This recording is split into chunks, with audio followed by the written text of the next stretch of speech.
Hey, what is up, everybody? Welcome to the PHNX Rising podcast presented by DraftKings Sportsbook. My name is Ramon Chavez. I'm super thrilled to be here today. Alongside me is my partner, Owain Evans. Owain, how you doing today, man? I'm good. I've actually been able to go and watch some live football, which that's exciting getting to get out there. That was pretty Everyone fun. else will be soon as well, I guess. Yeah, don't forget that this upcoming Saturday, the Rising will be allowing fans into the stadium for the preseason game against Louisville City. So if you haven't gotten your tickets, make sure to grab those. And of course, we also want to introduce our producer fresh off LA. He just got off the plane. He got that LA tan. Edwin Perez, ¿cómo estás? How are you? I wish it was a plane. It was a nice little long ride over here, but I'm excited. I'm sad I missed the preseason. You know, we had all the hype to build up, and I missed the game. So I'm sad about that, but I'm glad to be back and glad to talk some Rising. Well, if you ask me, we shouldn't let them go to any games now. They've won one. Edwin, you're not going to any games now. They've won a game. Started the streak. Now you got to keep it. Yeah. So Is this going to be the new tie? you gotta. It's okay. We'll get you banned from the press box. Don't worry. You just got to drive before like the Rising games. You just got to drive all the way to LA and then come back. So. All right, sounds good. That'll be the new thing. I got you guys. All right, awesome. Well, great to have you back, Edwin. And shout out to the people that are watching us right now. Justin started with an "Oh yeah, baby." That's awesome. I like that enthusiasm. It's all caps everywhere. Oh my God. Yeah, we'll get to it, Justin. We'll talk about it right now. But yeah, shout out to everybody that's watching us. If you haven't yet, make sure to like, share, and subscribe this podcast. We really appreciate it. It really helps us grow here at PHNX Sports, and we love when people are tuning in and commenting. So if you guys are watching us, drop a comment. Let us know what's going on. Let us know what you thought about the Rising's game, the Rising game, and we're gonna get to it right now. All right, y'all. So, but before we get started, I do want to let you know about our PHNX Rising podcast shirt. If you guys haven't gotten it yet, they're being printed as we speak right now. So make sure to get to phnxlocker.com and purchase that T-shirt. Look at that; it's beautiful. Owain, we need to match up. Again, it's far better than what Edwin was wearing the last time he came on this podcast. He has improved now. I'll give him that. But next time you're tempted to go with that particular shirt, Edwin, I'd recommend that you go with the PHNX Rising one instead. I'm convinced I wasn't sent to LA just for the Super Bowl. I was sent to LA for a red card. I had to appeal my suspension, get back on the show, and now I'm finally back. Owen finally let me back on the show, and I'm no Santi. Listen, I know Owen. You said Santi replaced me. I'm no Santi, but I'll do my best. No, great to have you back, Edwin. And then Christian in the comments, he's saying maybe get him a Rising hat and not a D-backs. I'm sorry, that's. I need a haircut and I want to have my hair out. But anyway, let's go ahead and get started. This past Saturday, the Rising got the victory over Sporting Kansas City by the score of 2-1. While it was preseason Owen, it was an intense game at Wild Horse Pass. But before we get to our recap of the game, let's check out what Rick Shantz and Darnell King had to say after the game. Some good moments. We still we made a couple of big mistakes. I think that that's now the third goal in preseason that has been an easy goal against us. So we'll get that sorted out. But I mean, we've played a couple of good teams, so you would expect them to be able to expose you a little bit in those moments. But I thought some of the guys were fantastic. It's good to see Claudio, and he showed his strength on flicking a ball on for Darnell and how we got our goal. And so the first half I thought was very competitive, very good to play a team like that. Second half, I thought the first 15 minutes, obviously against their first group, we were struggling a little bit, but then we kind of grew into it. And I think that, to get the penalty and Channing to get around and, get his first cross in and create a goal-scoring opportunity for us, I'm very happy with those guys. I thought the guys in the second half did very well. Oh, I think it's very important, especially against a good side like Kansas City. I mean, that's big kudos to us, and it's obviously a boost for us to keep moving forward in preseason, and hopefully we keep carrying on and getting into this winning mentality, because obviously I've said before that's what we're about, and we want to carry that throughout season. So it's not just the result. At the end of the day, it's being able to play out of the pressure, being able to play at that speed with those guys. I mean, these guys are 2 weeks ahead of us, and they're very good and very intense and very aggressive, and we still showed the ability to knock the ball around. That's extremely important. So I think that the confidence doesn't come just from the result. It comes from how the team played, and I think they're going to be really happy tonight. Awesome. So some great thoughts there from Rick and Darnell. So overall, I felt the game was great. It was an intense game from the get-go. Got to see a lot of the guys, the new guys, of course, out on the field against the first-string MLS team, which is Sporting Kansas City. Sporting Kansas City went around, I think, maybe 60 minutes, right, with the starters, with their starters. So I think it was a good test. What were your thoughts on the game, Owen? I think you're right there. I think that the fact that Kansas City left their starters out for 60 minutes, which makes sense, right? They've been going at it for longer. They have been in their preseason for a few more weeks because they've got to get back now. Things are starting to kick off for them sooner than with Rising. But it's really good, I think, to see them actually get a result, even just for the confidence. As Darnell mentioned, that confidence of getting a result when last season they struggled so much during preseason to actually get results, and even performances at time weren't great. To actually come out there and compete against a team like that, it's just great way to start.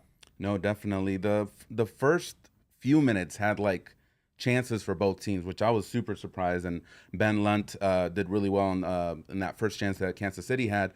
The Rising came out, on fire to kind of match the energy as well. So, but overall, the first 30 minutes, in my opinion, Owen, they were a little bit shaky. I think they were trying to get their feet under them and trying to compete with this MLS team that, again, like you're saying, 2 weeks they had already ahead of Rising. So what did you make of the first half? Were you, satisfied with the result? And was there any like lowlights, highlights from the team? I think it was a little bit of struggle early on. Sometimes at the back, the way they were playing it round, sometimes not quite clicking when they were on the attack. Saw that a couple of times when they were looking to get balls in and they weren't really finding anywhere. No, they'd try and cut inside and just hit a defender effectively. Yeah. But at the end of the day, they went in at the break at 1-1. I think there were some really key moments in there in terms of Repetto. Claudio Repetto had a pretty decent first game, Yeah. You've got to be honest. Really impressed. And he only put in about a half hour as well before they took him off for Greg Hurst. But as a whole, I think there was, I suppose, Babacar Jai. I thought the first time we got to actually see him in a Rising shirt, there were moments. I mean, I know Justin in the comments there has alluded to it earlier with Graham Zusi found in a body bag at Wild Horse Pass. So he just completely made a fool of a US international. No, we got him really upset. He gave him a little push after that. Yeah. Yeah, that really, and I mean, even that at the end, the first half, where there was a lot of energy there, where you had a mass confrontation, which in a friendly is far from common. I think it was the heat. Yeah. It was really hot too, so I think that kind of boiled things over. But no, like I completely agree with what you're saying. Repetto definitely was the X factor for me in the first half, and Jai, like you were saying, I was really looking forward to see what he was doing. Completely made a fool of Zusi out there on the left side, and he was getting up there, and I think that's what Rising really were looking for with him, to be able to bring up the ball to the other side of the pitch and create some opportunities there. So I was really impressed. I like the fact that Repetto was linking up with Darnell King. He was coming down from that position up top to say, look, you have another option here. If the midfield is closed, you can play through the right wing, and I really appreciated that. And then you actually got to see that in the first goal. What were your impressions of that goal? Did you like the link-up play that they have? Was that something that that Rising fans can expect in the future? I mean, how can you not like it? I mean, you think about it, right? Darnell King, what we saw from him on Saturday was kind of what we saw from him in the past season, right? He struggled a little bit initially adjusting to Rick's system back in 2020. Okay, and there were times where he didn't quite necessarily judge his runs as well as he could have, or left him exposed at times at the back, and he wouldn't. But in the past year, he's just been fantastic at that. He's really judging well how he needs to move forward and move back, and I think that's what we saw at that moment. He knew that he had to push forward there, gets onto that ball, which is really nicely flicked on from Repetto. And ultimately, I know King, I asked him about it. He did think about taking the shot on, and I understand why he was thinking about taking the shot on. I thought initially he was going to take the shot on. But he knocks it across for Santi, and Santi stretching, turning it in. I mean, it's great. You look at that. 3 players. You've got a winger, your centre forward, and a defender, all in the build-up play. Yeah. How can you not like it? Yeah, the dimensions that brings to the Rising attack, it's insane just by having those players involved. That wasn't the only flick that Repetto, if you guys go back and watch the game, he had a few where he was linking up with the midfielders. Once he drops down from that position, he opens up a very wide space in the middle, which allows the midfielders to go. So I really appreciated that from him. He was able to kind of drop down a little bit lower. And typically you see that with forwards when they're not getting the ball. But I think he was more looking to get involved with everybody that was in the midfield. So I really like that. It was, we'll talk about him a little bit more later on, but great addition to Rising, Repetto. Anything that you were kind of shaky about that you weren't a big fan of? In my opinion, Calistri, I felt like he could have done a little bit more on the right wing. I wasn't sure on his role. Was he supposed to kind of just drop down and help the midfield if Rising didn't have the ball? I wasn't unsure of his role in the pitch. So, but was there anything that caught your eye? I tend to agree with the Calistri comment there. I think that the thing with Calistri that makes him so valuable to this team is that he really is a jack of all trades in that, he is that perfect utility player. You need a right back, you've got him. You need a winger, you've got him. You need a central midfielder, you've got him. You need a guy who's going to come on late in the game and finish. You've got him. Mm-hmm. It doesn't mean that he's necessarily the best option at any of those positions. And for a team that's been spoiled at times, right, with the quality of wingers, they have been. Rising has been spoiled with that. You look at Solomon Asante. You look at Santi Moa. You look at a certain other player who, let's not mention him on here, but we all know who I'm referring to.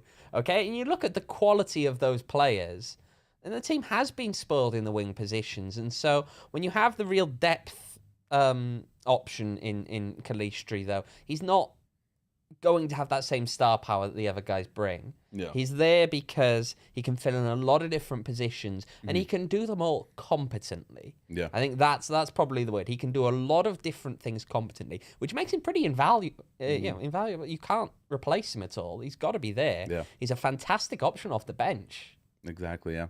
No, so I think, what's that saying? Jack of all trades, maybe master of none. But he's there to fill in those gaps and those holes that may be needed. So definitely, I hope for the best. So hopefully he's able to pick it up in the next game. The midfield, I wasn't too impressed by. Did you kind of feel the same way as myself? The one that started was Quinn, Seijas, and Lambert in the midfield.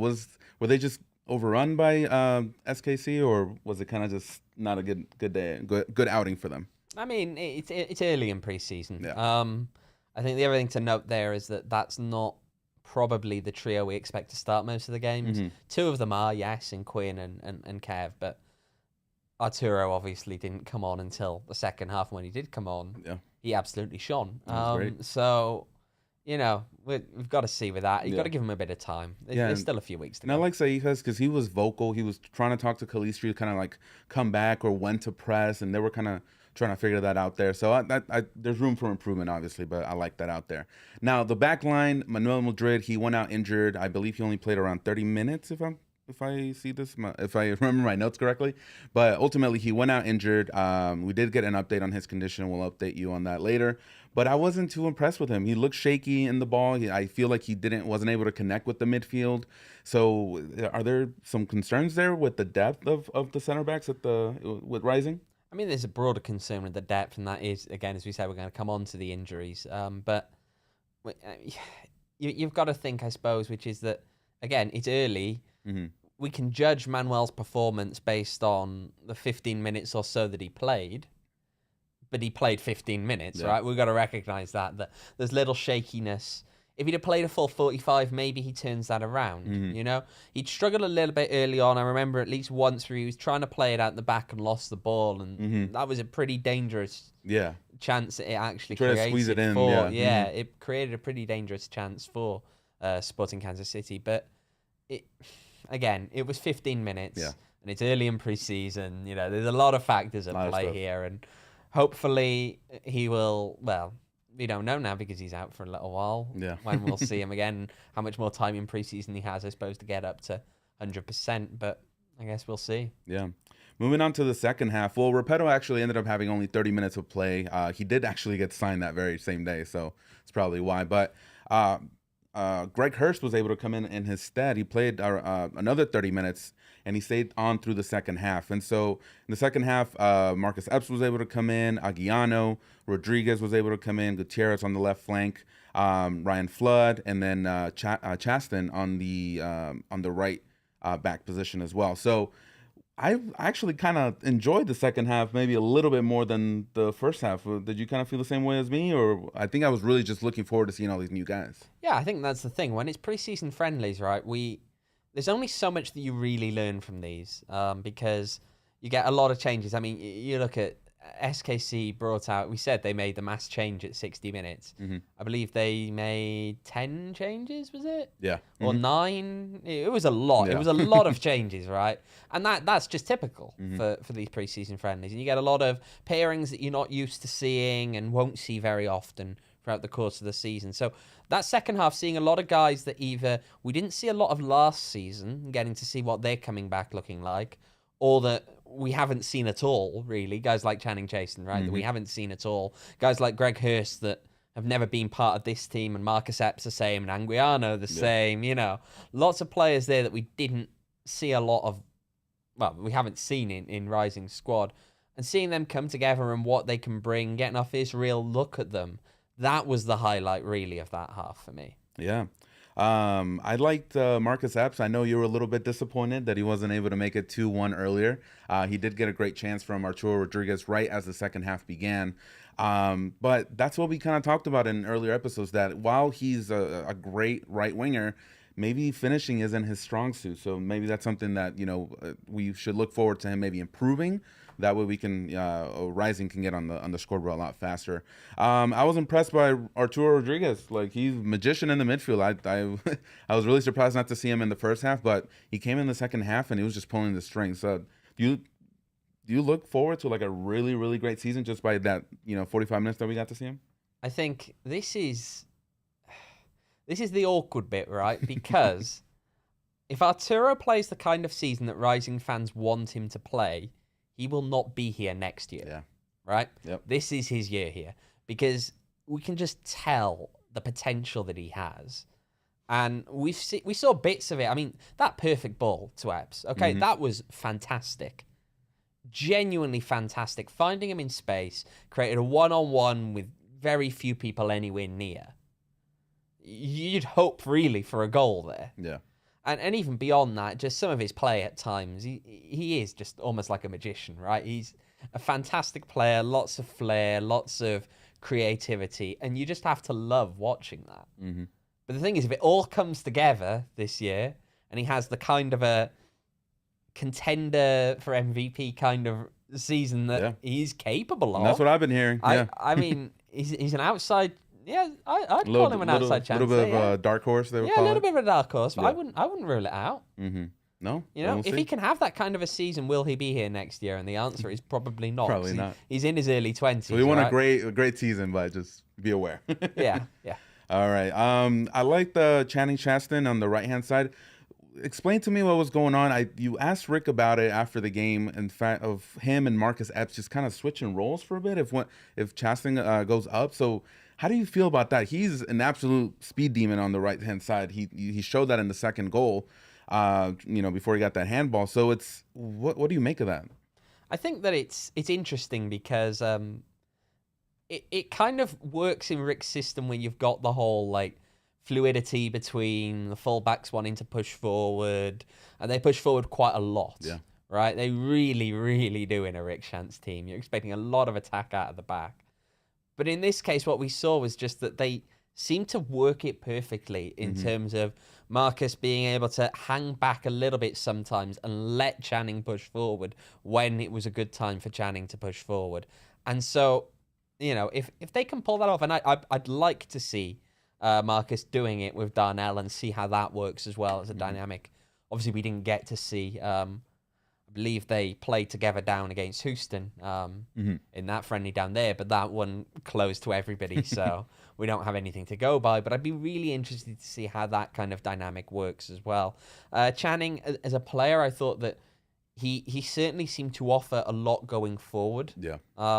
I think that he's still got some work to do defensively. I Admittedly, right, it's a trial by fire. He is the first game that we got to see him playing as a professional. It was against an MLS team when he's playing on a USL team, right? Yeah, they just chucking him straight into the fire. So of course, I suppose he's going to be beaten at times when he might not be beaten if he was playing USL caliber wingers. Yeah. But I think if he can just work on that defensive side a lot more, then he might be a decent option off the bench at least. Definitely. I did see in the comments here that someone said that Ryan Flood had a pretty decent game. Do you agree with that? Let's see, real comfy in his opinion, Justin said. Yeah, I think so too. Yeah, I think that Ryan looked all right in there. Yeah, I think he definitely didn't look out of place, didn't look like he was struggling too much there. He was pushing forward as he characteristically does, didn't really take any cracks at it like he has at times. But again, it's pre-season. I think that if he can maintain the kind of performance that he had against Sporting Kansas City, I think we'll see more of him this year than we did last, when he kind of fell off the radar at the end of last season. So hopefully he can just keep that kind of a standard of play up. For sure. So last question about the game, Owen. What do Rising fans take away from this 2-1 victory over this MLS side? I think it's just, I mean, it's a funny one that you put that there when I did write that piece a couple of days ago, and I think we've covered most of those points in there. When we really think about it, they did take a lot of confidence from that game. I think it would be silly not to point that out as really, really important. And I think that ultimately we got to see some players that we didn't really know a huge amount about, or we didn't really know how they'd fit into a Rick Shantz system. And so I think just based on that, it was a fun start, really. Yeah, no, and we're going to find out more about that this Saturday against Louisville. So I'm looking forward to that. Like you're saying, we don't really know too much about them. Some of these sessions that they've had have been closed doors, so we haven't been able to see them. So I look forward to that game on Saturday. Yes, smash a like if you guys are watching us. Make sure to help us out over here. But before we transition, Rick did have a media presence today, or was able to talk to the media. He did let us know about the injuries after the game. We did cover some of them today, so let's go ahead and check out that. Manu's got a slight little groin strain. It's probably 2 weeks. Farrell's fine. Niall, we're still kind of getting some information from the docs, but he's going to be a long-term, 4 to 6 months. Oh, wow. Yeah. We've got 2 here on trial that we're looking at, but we'll see. It's late in the process, and you don't just want to bring someone in. Manu will be back in a few weeks, and when Niall will probably be fully fit right at the perfect time for us. All right, so do a couple of injuries there in the back line. Are the alarms blaring right now with these injuries, or are we okay for right now as far as the back line and the defense? I think that Niall's injury is perhaps more concerning than Manuel's, because Niall being out for a long period of time is what concerns me, I guess. There, I'm really quite concerned about going into the season with only 3 centre-backs. I think that this week, and the fact that you've seen now Manuel Madrid is out for 2 weeks, right? Yep. That kind of stuff's going to happen throughout the course of the season. Then you're going to be left with 2 centre-backs. Do we really want to see the team in that kind of position, I guess? Now, there are a couple of trialists there. We did see one on Saturday, trialist 2, I believe. Yeah. The aptly known trialist. I think. It's a very proud day for Mr. and Mrs. 2. But, out there wearing the number 76 at the back. So. He looked pretty good. He looked all right. He didn't look out of place to me. No, he didn't. But we'll have to see. I mean, we've seen a lot of trialists come in at centre-back before, and I remember Mitchell Tainter came in the 2020 off-season. What does Rick look in those then? So if they're not probably going to start, what does he want them to kind of at least have in their arsenal if they are called into the game? That's a really good question. Is when you'd have to ask Rick, I'll be honest. Okay, there you go. We'll write it down for next time. All right. He probably could do, I think, given who is already on the squad, probably be a good idea to look for someone who's probably a bit more mobile, maybe as a centre-back. Would be a good 4th option. I think that's probably what he'd be looking for more than anything. But look, again, it's just disappointing, I guess, going into a season, having 2 injuries already in that kind of a way. And Niall, it's...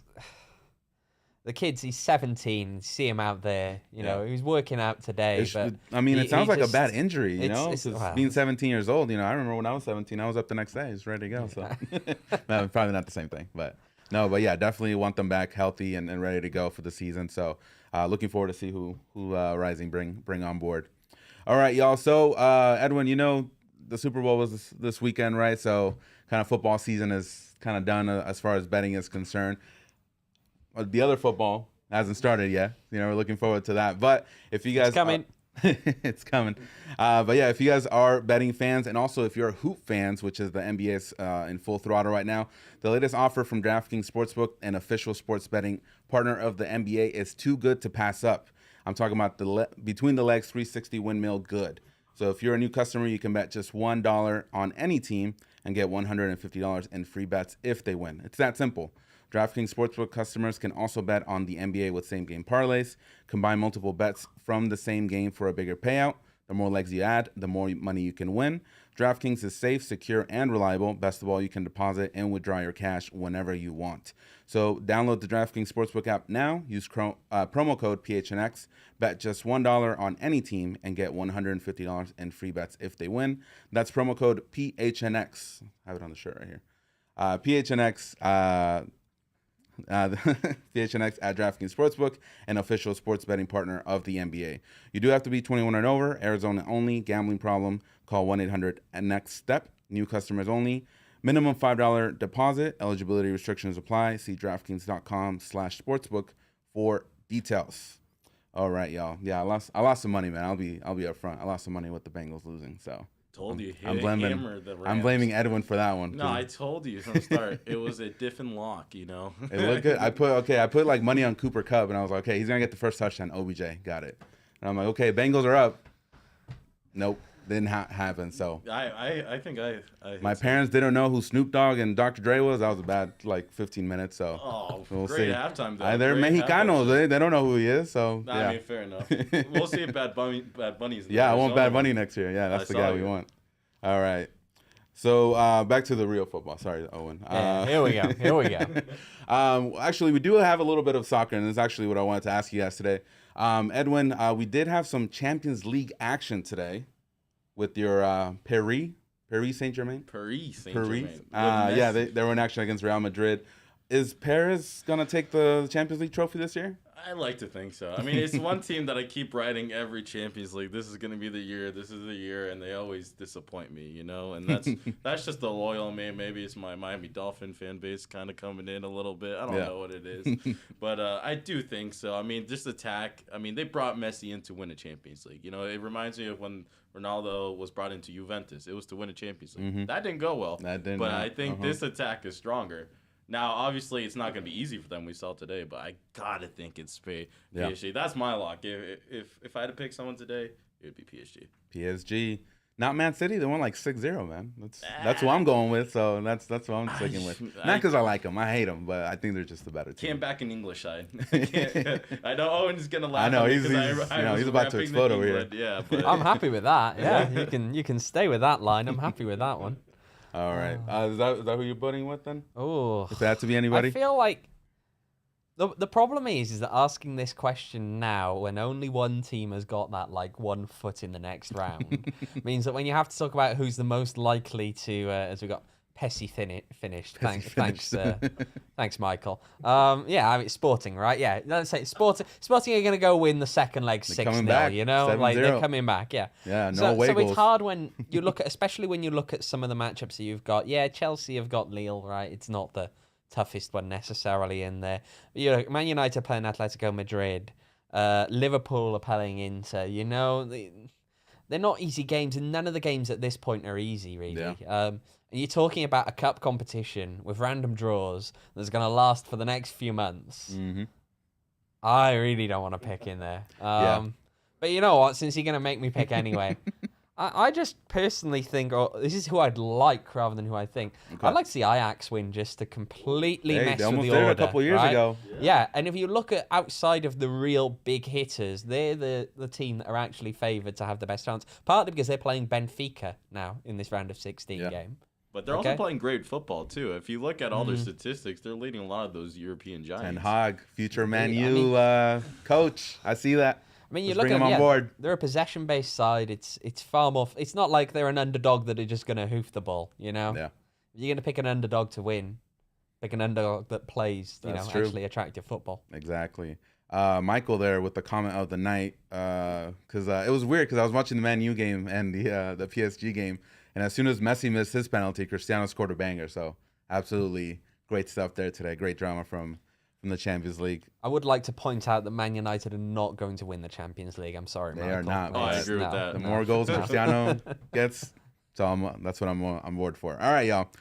Back to Rising. So we did get some news 6 hours before the game. Owen, I was a little bit shocked, but you probably already knew that this was going to happen when Rising signed Claudio Repetto. He came from the Charleston Battery. I don't know if it was out of nowhere, but I kind of got the feeling they might sign another striker. What were your initial thoughts when you heard these news? I think that Repetto coming in is a player who's proven that he can score goals at this level. I know 9 goals might not sound like a lot, but you have to bear in mind the difference of the team that's around him, right? Mm-hmm. He's going to be joining a team now which is quite substantially better, I'm going to be honest, than Charleston Battery last year. Yeah. So that 9 goals can very quickly become 12 to 15 goals. Mm-hmm. And all of a sudden, that feels like a completely different ballgame, right? It's not even comparable. Yeah. And I think that if he settles in well with this team, and I think that even just based off of what we saw on Saturday, I think that he can settle in well with this team. Then I think that you've got someone who can be a really good striker for this team. Hopefully paired up a bit of swapping around with Greg Hurst, who also has got some pretty good potential. Mm-hmm.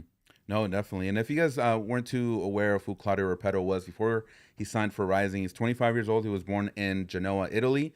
6'3". He's a big guy. Yeah, Big guy. He's a pretty big guy. He plays like a target forward, kind of like in that position. He played 10 years over there in Genoa in their academy.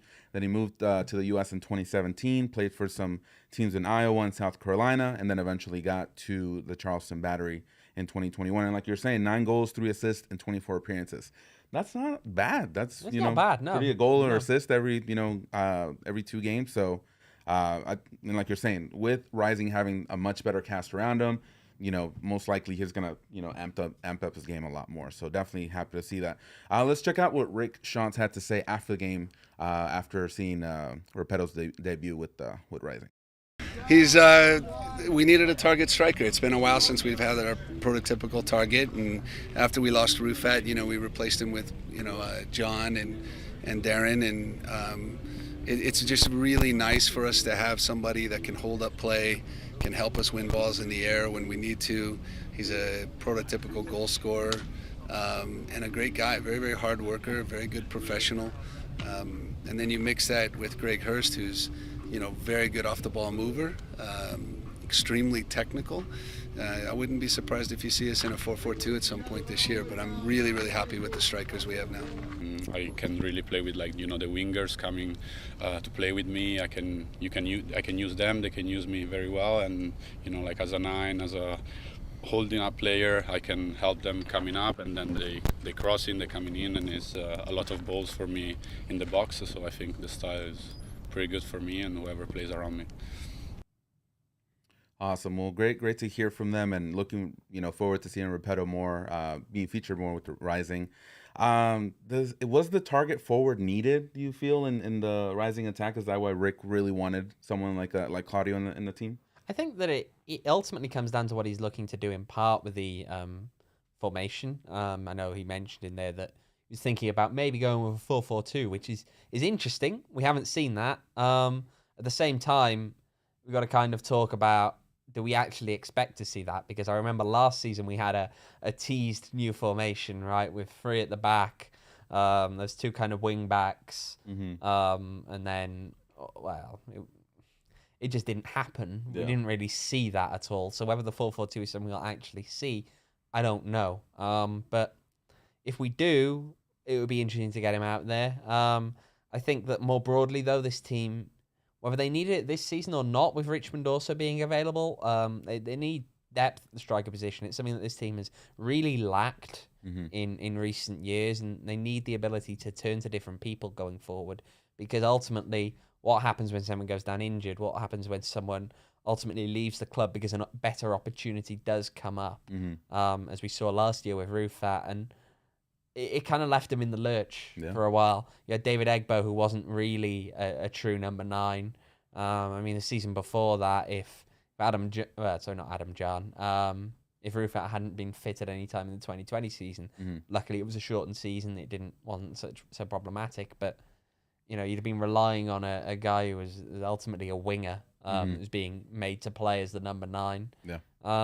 Having more options there is good. Is good because that's just something that has almost let the team down on times in the past couple of years. Yeah, no, definitely. Does this signing affect Hurst's playing time, or I just that comment just kind of made me like struggle a little bit because I'm like, if you're gonna play a 4-4-2, like the comment we had earlier, where does that leave Arturo? Are you putting Santi up there with him, or are you making him play on the left hand side, or are you putting Repetto and Hurst and maybe dropping Hurst a little bit behind Repetto? So like it's an interesting kind of dilemma, but it also makes me question what really is going on. I'm almost wondering if, and Michael's just commented there with Richmond feeling like a much different option from Greg and Claudio, and I tend to agree. I actually wouldn't be hugely surprised if it was Richmond who was the second option if it was a 4-4-2. Yeah, I didn't even think of that. And there are different ways that you try and spin that. I think that it probably will impact Greg Hurst's playing time, and I think that because ultimately we all thought that Greg was going to probably be the top choice up top, right? Yeah. Going into this season. Suddenly you've got Repetto, who is now probably the top choice going forward. I mean, they gave him the 9 in the first game. They did. I have been told that is subject to change. Okay. Right. That is subject to change. Insider information. Yeah, that was that's what I was told when I asked who exactly was wearing the number 9 on Saturday. Yeah. But yeah, so we don't yet know who's going to be wearing the actual number 9. Yeah. But I think that those two between them are probably going to battle for the role. It's going to be interesting. I think it could well end up like we've seen with goalkeepers in recent years, back when there were always those battles between Zach Lubin and Karl Wazinski, right? Gotcha. And it would come down to simply who hit form at the right time. Because once they get that spot and they've almost locked it up, they're gonna keep it. And I think that's what's probably gonna come down to. It's one of those two. It's gonna be Repetto or it's gonna be Greg, I think, as the first choice. And ultimately, whoever comes in the best form early in the year is probably going to keep that spot for most of the year. Yeah. Greg Hurst, he did look a little bit small, in my opinion, up front against those Sporting center backs. So he was technical with the ball. Of course, that's what we were expecting. I'm not sure if the physicality will get to him, especially at a higher level now that he's moved up. But we'll see. I'm interested to see how he does, if he does get plenty of playing time against Louisville. And looking forward to see how he displays his repertoire over there. All right, cool. So coming up this Thursday, Owen, you're gonna have a full detailed Louisville City breakdown right before the game. Indeed. We're going to be looking into what they've done over the off season, who they brought in. One of whom is a very familiar face, I'm sure, to a lot of you in the left back position. But yeah, we're going to be breaking them down, try and work out what we should expect to see out of them on Saturday, which is, of course, a preview for a game when they're playing in Louisville later in July, the regular season. No, that's gonna be a really good game. I'm really looking forward to it, and it's gonna be a 7:00 game, so we're not gonna get stuck with the 4:30 heat. yeah, that'll be nice. The sun will have gone down by that point. It won't be. Bring a light jacket, maybe, because I was freezing when we showed up at 4. It was the sun was pretty intense on Saturday, wasn't it? Yeah, I was sweating. Yeah, for sure. So yeah, make sure to be ready for all climates here in Phoenix. So, but if you haven't, make sure to purchase your tickets. Go out and support the Rising. And I know the players are looking forward to seeing the fans back in the stand. So definitely show your support over there and make sure that they know that you're there as a fan. All right, y'all. So before we wrap it up for today, we do want to let you know that our PHNX Rising podcast shirts are still available. So if you guys have not gone to phnxlocker.com, I want you to head there once this show is finished, and you guys can purchase your own shirt of the PHNX Rising podcast, and you guys can wear it to the games. And that way we can point you out in the stand. So I appreciate that. So again, Thursday we're gonna have our preview show of Rising versus Louisville. It's gonna be a fantastic game. Edwin, you looking forward to the game? Absolutely. The first one I actually will attend, so I'm looking forward to seeing what the boys bring. I know these guys brought some great coverage, but I want to see it with my own eyes and have my own opinions. It's gonna be awesome. McVee says section 103, where you at? That's awesome. We'll be looking out for you over there. Are they still selling like season tickets, right? So that's pretty cool. You guys can go over there. So yeah, thank you to everybody that was able to tune in today. Again, if you haven't, click that like and then that subscribe button as well. Really helps us out. Really helps us distribute this podcast everywhere, and it helps us tease Owen a little bit more about Edwin wearing England shirts. So that's pretty cool. I learned my lesson. Do you not see the Good Rising jersey? Come on now. It's the black, beautiful one. My favorite one of last year. Not wearing any white. No curse. Don't worry. There we go. See, he's learning. He's learning very quickly. Oh my God. Yeah, we gotta watch our attire over here. All right, y'all. Well, that wraps it up for today's show. Thank you so much again for tuning in from the PHNX Rising podcast. This has been it, and we'll see you on Thursday. Have a good night.